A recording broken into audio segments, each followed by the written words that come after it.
Samantala, nagbanggaan po ang isang motorsiklo at kulong-kulong nakasakabaan po ng Provincial Road, Barangay Lumayaw, San Quintin, Pangasinan.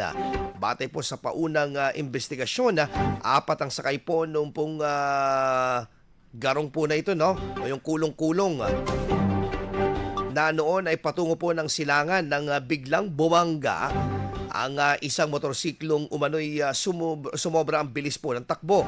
Nagtamo ng sugat at galos ang driver po ng motorsiklo na hanggang sa ngayon ay wala pa ring malay. Samantala nagtamo rin ng mga galos ang driver ng 3 sakay ng kulong-kulong. Agad na dinala naman ang lahat po ng biktima sa pinakamalapit na pagamutan para sa agarang lunas. Samantalang parehong napinsang sasakyan ay dinala na sa San Quintin Police Station para sa tamang disposisyon at karagdagang investigasyon. IFM News. IFM News. IFM News.